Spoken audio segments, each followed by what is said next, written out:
Hey guys, what's going on? It's Dan Gheesling. Welcome to episode 38 of the podcast. Super excited you decided to join us here today. I appreciate whether you're dialing in at the gym, school, transit, walking your pet, pot belly pig, whatever the case is. Thank you guys so much for tuning in. Been having a lot of fun with the podcast lately. The past couple episodes have been a couple individual interviews. Always really enjoy doing those. That they always seem to do really well. And I sometimes I feel like, not sometimes, a lot of times I feel like that's where we're at our best. Is, you know, we're dialed in. And because I always feel like you learn a lot from someone's story, whether it's TD Barrett's, Melf, Allen Robinson. We've had some really good interviews, so I'm looking forward to bringing some more of those to the channel or to the podcast. Also, the mini episodes, just really happy with how things are going on the podcast, and that's by no mistake. We're going to get into that a little bit later. But anyways, for today, we've got it's definitely a journal update. It's a diary. This is an update where we learned a lot from some, I don't want to call it salt, not from some salt, but definitely something interesting happened on YouTube that we're gonna jump into that. So we're gonna jump into it right away. So one of the things, you guys know me, I'm not an individual who just rests on laurels, and I don't like being stagnant. So in terms of stagnation, in particular, what I do here with content creation, you don't want to keep doing the same thing over and over again if you're not happy with the results. More like anything else, whatever you're working on, you keep doing the same thing, and you're like, okay, hey, I'm happy here, but I'd like to do a little bit better. Or maybe you're perfectly fine with where you're at, but for me, I think that's both a gift and a curse. I'm never really happy with where I'm at, and I want to say that maybe just because we're still early on in the process after doing this for about 7 years. I just not yet. So anyways, with that being said, one of the things I decided to do on the NCAA series, it's been going for, if I had to guess, so about 12 to 14 games. We've done 8 seasons. I'd probably say it's been going for about 3.5-4 straight months, an episode a day. And you know, I'd say the views for logistics sakes or for number sakes, I'd say at the height, they're probably getting about 15 to 1,600 views an episode, with some really big ones hitting around like 2,000 to 2,200. They kind of tapered off a little bit about to the 1,200 mark views. I'm like, okay, I'm super grateful for the 1,200 people that dial in and look forward to, because I feel like it's definitely the most engaged series I've ever done on YouTube. People get really fired up about it. There's a lot of engagement. People get really excited, really upset, really angry, and that's what it's about, you know. And I feel like because there's definitely an emotional pull in the episode, and we've done a lot of things to tie everything together. However, you know, I'm like, okay, hey, look, you know, it's an hour, essentially the video is an hour a day, right? And typically that's definitely a little bit longer for YouTube and things of that nature. But you know, for me, it's a good chunk of time. So I want to make sure that I'm doing everything I can to maximize that and continue to push growth on the channel. So I decided to do something a little different. Definitely, I don't want to call it out of character, but definitely 100% a new sample thing I did. I started out a recent episode essentially calling out the community that watches it. And you know, part of it is in jest. It wasn't super serious, but one of the things we allude to in the series is that the audience is like a booster. If you don't know what a booster is, it's someone that supports a program and, you know, contributes money. In this case, at the end of every episode, I ask the people that watch to contribute to the booster envelopes or like the video, because it helps out the program, it helps out the channel, helps out the videos. So the likes have been like slowly declining, and sometimes that's because we play bad in the game and things of that nature. But I open up the video saying, hey, look, here's the number where we're at. If we want to push this thing to a national championship, we got to go above and beyond this number. And we've talked about this in the past on the podcast.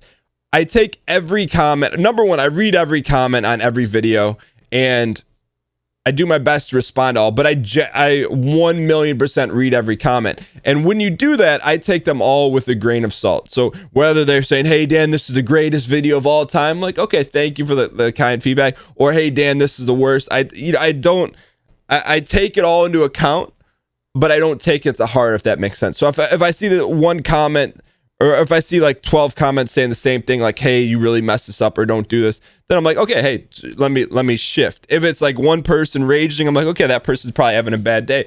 But there was a comment that hit the channel after I did this. Because you got to remember, I did this, I called out the audience at the front end of the video just to test it out and see if it had an impact. And one of the videos I'd say I took 2 grains of salt with it. So essentially the comment was, hey, I'm a simple man. I hear annoying begging for likes I dislike. And for a second, like a half second, I went into a place in my head of defense mode, like a half second. And then I took a step back. I'm okay, like, hey, grain of salt this one.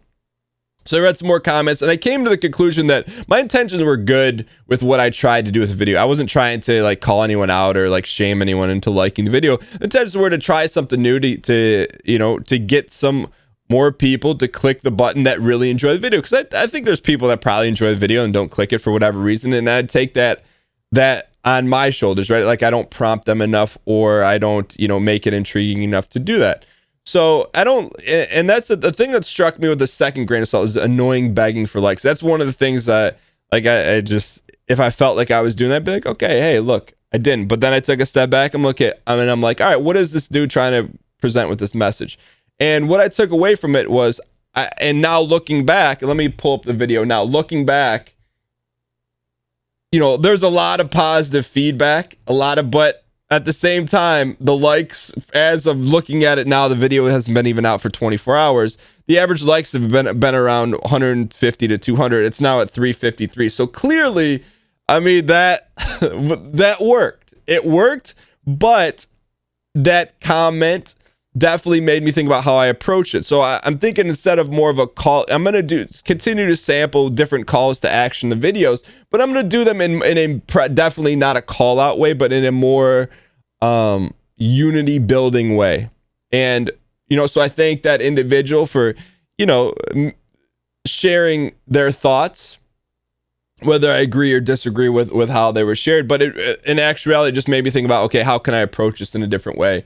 And that's what I want. I want to continue to push the envelope because stuff like that matters. If there's an increase in likes on a video, it helps to grow the series because I really enjoy the series, but at the same time, I don't want to do something that's stagnated for an extended period of time. Like I don't want to do another 3.5, 4 months if the videos are flatlining. Not because I'm not grateful, but it's in my personality. I just don't want to do the same thing over and over again without trying to make things better. And that could be making things better from a creative standpoint. I do something a little different with the videos.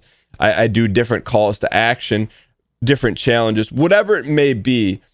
But I really enjoy the game and I enjoy it so much. I want to continue to creatively mess around with it. And it's one of the things that, I always try to learn something from everything that I do, whether, in my business that I do on a daily practice, or for example, the interview with TD Barrett. I'm not happy with how things are going with NCAA. It's stagnant. So I'm going to change it up and then change up maybe within the series, or maybe it's doing an MLB The Show series that, came out on Sunday. And I'm recording this on Sunday, so I don't know how it's done. But basically, it goes back to one of the main tenets of how I approach things on YouTube and Twitch is that if something's not going the way I like it, try something completely different and see how that goes. You just can't keep doing the same thing over and over. So it's definitely it's one of the rare cases where instead of a grain of salt, it was definitely 2 grains of salt. So that's something I'm definitely focused on in the next month on the channel is continuing to push growth on YouTube. And the unique thing about the YouTube dilemma or YouTube dichotomy, whatever you want to call it, is it doesn't necessarily go hand in hand with Twitch. And this has been an internal debate, and a debate probably in episode 5 of the podcast is that there isn't a ton of correlation between what we do on YouTube channel 1 and what we do on Twitch. However, the second channel on YouTube is doing very well, and that does, in terms of a distribution feeding type thing, it does go hand in hand. So I'm okay with that. And so it's just continuing to play the game and try out new things, but I definitely putting some more energy into YouTube right now in terms of trying different things and continuing to push the envelope. Outside of that, in terms of continuing to push the envelope, for the first time, and I would say Zane's been on the team, and I don't know, Zane could probably correct me on this. Guess he's probably been on the team for about somewhere between 6 to 9 months, and Tyler's been on it for like 4 to 5 months. But for the first time this past week, we all hopped on a phone conversation for a meeting, and they do a great job. So Zane does like the video editing, helping me on the Twitch production side, and Tyler does all the podcasts, the mini episodes, helps me out with like micro content for Instagram regarding the podcast. So I wanted to get everyone on the same page. So I said, hey, let's hop on a call. I think it's Tuesday mornings, and we'll have a quick meeting. I'm not a huge meeting guy, but I set the expectations. Each individual's got 5 minutes, myself included, and here's how I want the format to go. Tell me one thing that you think went really well in the past week, one thing that didn't go well in regards to what they're working on for the channel, and one thing or something I can do to help, or what I can do to make what they do easier. So the first meeting definitely went above and beyond the 15 minutes, but it definitely, I was very happy with it because it's getting everyone on the same page. And this is a little fourth wall breaking stuff, but anyone that's worked with me or works with me behind the curtain knows that I'm very scatterbrained. I ask for some things, and it may be like a week or so before I get to publish it or things like that. And part of the reason was to get everyone on the same page, but part of the reason is I just wanted to reiterate to them how great of a job they're doing, and to continue it regardless of what I'm doing, because I see everything they do, and it's just a matter of, I talk about a gift and a curse. My thing is I know that I take on more than I can do, but to me it's like, how fast can I continue to move fast and execute things, and some things sometimes fall off to the wayside. So that's, so I want to do that just to let them know I see everything, and if I don't post something that they create, it's not because I don't think it's good. And so when it's went really good, and we're going to continue to do that, but from a backside fourth wall perspective, meeting for those purposes and keeping it limited, because I just feel like a lot of time gets wasted in meetings, but this meeting in particular, I think there's a ton of value and for everyone, and I'm super grateful for them to be on the team. Another thing that's been going really well is DanGheesling.com/list. So it's an exclusive mailing list, or it's a way we've talked about in the past. And I've got into it on a previous episode of the podcast, but essentially what I did is, and I know people have been continuing to join, which is awesome. I've only promoted it during the Twitch show so far, and starting in May, I'm going to start, promoting it on YouTube and Twitter and things to continue to grow. But what I did was I marked it off on a certain day, and I printed out the entire, I'm just a quick recap, but I've been doing more of this. I printed out, essentially it's a database of people that are part of the community, and I printed that out, the relevant information, and redacted some of it, and printed out and left a list in my car, because I know that there's days with my real life job that I'm in the car a lot, and during those times, I have everyone's contact information. I'll sit there and I'll, at a red light, I don't do it while I'm driving, I'll call someone and just thank them for being a part of the community. And so that's been going really well, and it's, I know I've talked about in the past about how it's like selfish and unselfish at the same time. It definitely, brings a smile to my face, and I think it does the same for others. So I'm super grateful to be able to do that and continue to do that. And I'm ready to kind of take the next step in bringing some more value to that list. So if you haven't joined it yet, I encourage you to do it, DanGheesling.com/list. And I'll talk to you guys in a future episode about the next thing I'm going to do to kind of surprise and delight some people. Outside of that, things on Twitch have been going really well. The show's been going pretty well. I would say one thing that I want to focus on, especially the next week, is the show's been starting a little bit late, meaning that the show will go live at 12 when we don't actually start until 12:10. But it's just been a really crazy time for my real IRL, my real life business. But that's part of the fun of managing everything. But it's been going really well. Dark Souls 3 is coming to an end. It's really shocked me how fast we've kind of blown through that series, but it's also, I'm ready for another piece of bread game, meaning like take a break from like a very heavy single player series. And this past week on the show, I experimented with something new. I'm very dialed in to making sure people know what to expect. It's always Tarkov, Dark Souls, Tarkov, Dark Souls. But, along with the same lines of continuing to change things up, I had put a feeler out there last week on the Monday show, said, hey, if we change things up this week on one of the shows, would you guys be okay with that? And one of the beauties of one of the things that we have in our Twitch show, thanks to QB who developed this bot for us, it's a live voting bot. And when I did that, I said, hey, vote yes or no in chat if you'd be open to having like a little bit different of a show on Friday. And it was like very overwhelming. I want to say 93% of the live voting audience said, yeah, Dan, mix it up on Friday. We'll see what happens. So on Friday, we cut Tarkov out of the show just to start, and we played a new game called Enter the Gungeon. And I would, and the thing with Twitch, there's so many variables. It's hard to say, oh, well, it was the game. But we definitely hit high numbers for Enter the Gungeon. I want to say I think we hit somewhere around 600, 700 concurrent viewers at the front end of the show, which normally we're somewhere around 300 to 400.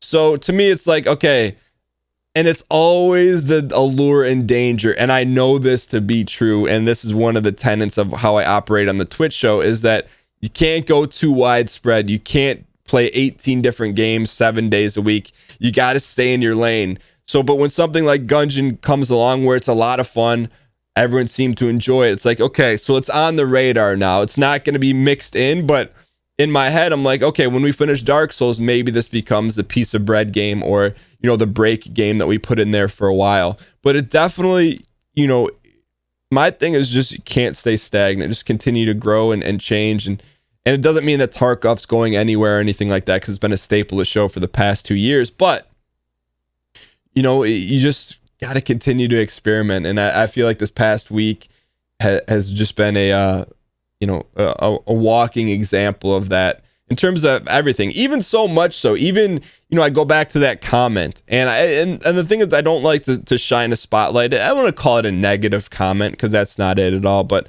I'd rather put a spotlight on all the positivity. There's on this last video, there's 62 comments, and I want to say like 58 of them are positive. Someone says, "You get my like for that Hail Mary at the end of the game."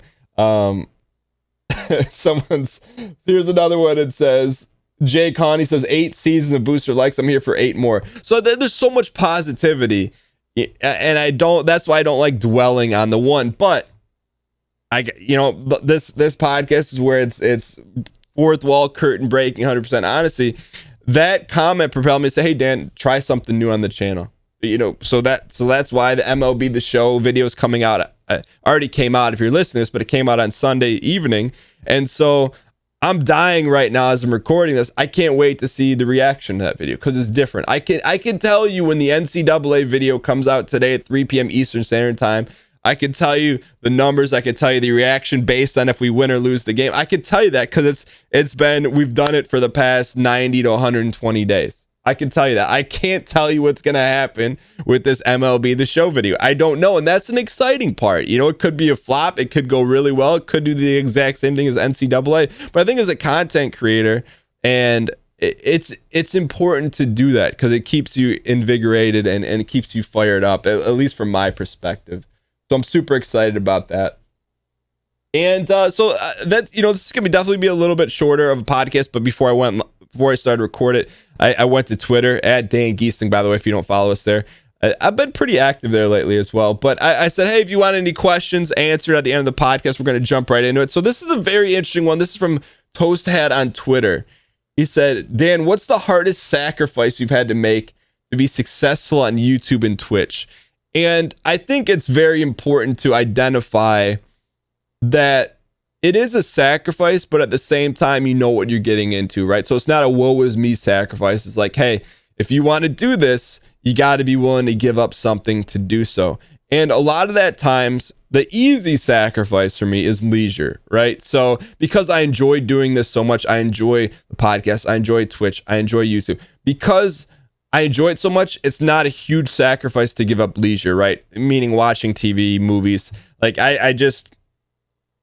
that's part of what I give up, but that to me, that's not sacrifice to me means something hard. It's easy for me to give that up. The hard thing to give up, and that's where the trade-off is like time that I spend at home with my family, right? So to me, it's like finding the balance of, hey, you got to put a lot of work in to continue to grow this thing and get it to where you want it to be. But at the same time, it's time, right? So, and I'm aware of that. And that's the balance for me that, and it's a no judgment, right? So for some people like, yo, that would be easy to give up. Some people like, I would never. And I think that's the interesting thing you got to be careful with on an individual level is when you're talking about family time and stuff like that. I always make it a priority that these times are protected, but there's also times like in particular with NCAA, I'm like, okay, hey, look, if I'm doing this, I want to do it right because this is time I'm spending away from X, Y, or Z.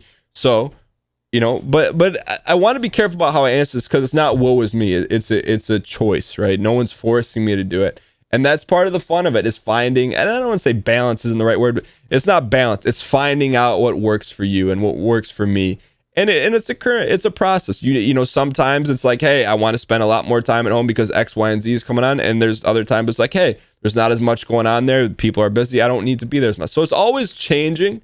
And I think that's the fun part of it. And that's what I like. I don't want to say I like uncertainty, but the uncertainty of how a new series is going to do, right? It's always adapting and always changing. I think you got to be okay with that. I'm okay with that on YouTube and Twitch and what I do online, because I'm not really okay with that in my real life. In my real life, I'm very simple. I like things planned out. And so to have things on YouTube, but I guess that's not, to have like the creative freedom on YouTube is something that I don't, I'm very self-aware how important it is to me. So, all right. So there's a ton of questions that came in on Twitter. I'm going to speed answer as many as humanly possible. This one, oh, by the way, Toast Hat Travis, thank you so much for that one. This one comes from Josh K. Barth on Twitter. So Dan, did you ever struggle with public speaking, or have you always been naturally talented at engaging the audience? What helped me improve? So definitely not. You know, the number one thing I always point to that was a huge help were two things. Being forced to do that for a living when I was a teacher. I never talked in front of people ever. You know, I guess that's not necessarily true. When I coached at Michigan State, it was very, I would say awkward at times. You know, especially there's some things I had to do at Michigan State. I had to, lead. I'll never forget it because I tried to get out of it so much. But we had, these kids camps where there'd be, 500 kids there, and I had to lead the stretches. And I'm like, I'm not comfortable with this at all. And I tried to get out of it. And the coaches made me do it. One of the coaches made me do it because I think he knew it was uncomfortable for me. So that's one of the things I look at. And then after that, as a teacher, you have to get good at speaking in front of everyone. Otherwise, you're going to resident sleep your students. They're going to be bored. And so that helped. And then definitely getting to a point, and then, I'd be remiss if I say going on national TV didn't help. If I know I can speak, and this is not cocky. I'm just stating facts, all right? I know if I can give a live 30, 60-second speech, 2-minute speech on live television on, in front of a million plus people, anything else, it's a little bit different. And then from there, I did some college speaking. So I think it's just practice, but to say it was naturally dynamic in it, or that I think it didn't happen. It wasn't like it was a gift. I definitely had to work at it.